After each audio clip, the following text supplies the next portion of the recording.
السلام علیکم ورحمۃ اللہ وبرکاتہ۔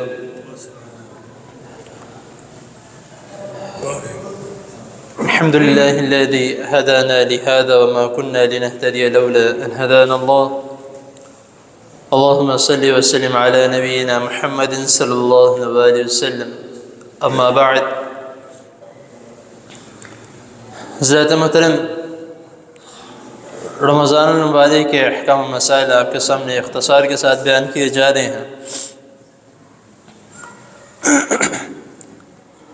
اللہ تعالیٰ کی توفیق سے اور اس کے فضل و کرم سے اللہ تعالیٰ نے ہمیں ایک بار پھر اس بابرکت مہینے میں داخل کیا ہے اور ہمیں موقع دیا ہے کہ ہم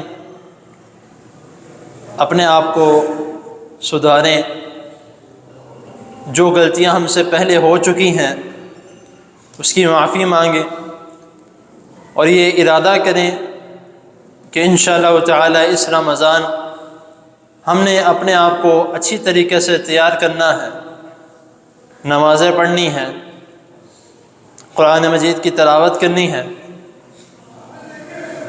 جتنی حد تک ہو سکے اپنے آپ کو ایک نماز کے لیے مختص کریں کہ ایک نماز قرآن مجید کی تلاوت کرنی ہے اور ساتھ ترجمہ پڑھنا ہے۔ اب آپ دیکھ لیں، جس طرح رسول اللہ صلی اللہ علیہ وسلم نے فرمایا صحیح مسلم کی حدیث میں، حضرت ابو ہریرہ رضی اللہ تعالی عنہ اس کے داوی ہیں، وہ بیان کرتے ہیں کہ نبی کریم صلی اللہ علیہ وسلم نے فرمایا کہ اذا جاء رمضان، کہ جب رمضان کا مہینہ آتا ہے،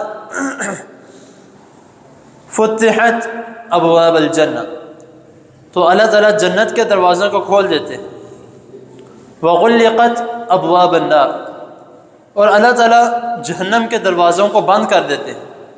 یعنی کہ اتنا بابرکت مہینہ ہے، اللہ رب العزت اس مہینے میں جہنم کے دروازوں کو بند کر دیتے ہیں۔ اور پھر فرمایا وصفدت الشیطان، کہ جب یہ مہینہ آتا ہے تو اللہ تعالیٰ شیطان کو جکڑ لیتے ہیں۔ ایک حدیث میں یہ آیا ہے کہ اس کو زنجیروں سے باندھ دیتے ہیں۔ اب اس بات کی عملاً دلیل جو ہے وہ ہمارے سامنے ہے۔ وہ کس طرح کہ ہم باقی 11 مہینے مساجد میں دیکھیں کہ کتنی صفیں ہوتی ہیں، کتنے نمازی ہوتے ہیں، لیکن جب رمضان کا مہینہ آتا ہے تو پھر ماشاءاللہ کتنے نمازی ہوتے ہیں۔ تو یہ ایک عملاً دلیل ہے کہ اللہ رب العزت شیطان کو بند کر دیتے ہیں۔ جو شیطان ہمیں ورغلاتا ہے نماز کے وقت، کوئی فلاں کام آ گیا، فلاں کام آ گیا، ادھر چلے جاؤ، ادھر چلے جاؤ، تو جب رمضان کا مہینہ آتا ہے ہم کہتے ہیں کہ یار باقی کام بعد میں کر لیں گے، نماز ہم پہلے پڑھ لیں۔ تو ہمیں باقی 11 مہینوں میں بھی یہی سوچ رکھنی چاہیے، ہمیں شیطان کی بات نہیں، اس کو مات دینی چاہیے۔ جس طرح ہم رمضان میں اس کو مات دے دیتے ہیں جبکہ وہ وسوسہ ڈال ہی نہیں سکتا۔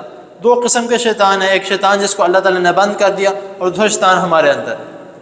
تو جو اندر شیطان ہے اس کو ہم مات دے دیتے ہیں، لیکن جو باہر سے شیطان وسوسے ڈالتا ہے اس کو ہم تب بھی مات دے سکتے ہیں جب ہم 5 وقت کے نمازی ہوں، اور رسول اللہ صلی اللہ علیہ وسلم نے جو فرمایا ہے اور اللہ رب العزت نے جو فرمایا اس کے احکامات پر عمل کرتے ہیں۔ تو یہ مختصر تھا، جو بظاہر اگر اس کی حدیث کی تفصیل بیان کیجیے تو کافی لمبا درس بن سکتا ہے، لیکن رمضان المبارک میں انشاءاللہ تعالی چند منٹ کا، 5 سے 7 منٹ کا یا کبھی کبھار اس سے بھی کم درس دے کے میں انشاءاللہ بات کو مکمل کر دیا کروں گا۔ تو آپ سے درخواست ہے کہ چند منٹ کے لیے بیٹھیں، اللہ اور اس کے رسول صلی اللہ علیہ وسلم کی بات سنیں، اور رمضان المبارک کے جو اہم مسائل ہیں، جو خاص طور پر جس کا ہمیں جاننے کا بہت ضرورت ہے، اس کو ہم جانیں۔ اللہ تعالیٰ کے حضور دعا ہے اللہ تعالیٰ ہمیں جو سنا ہے اس کو سمجھنے کے، اس پر عمل کرنے کی توفیق عطا فرمائے۔ جزاکم اللہ۔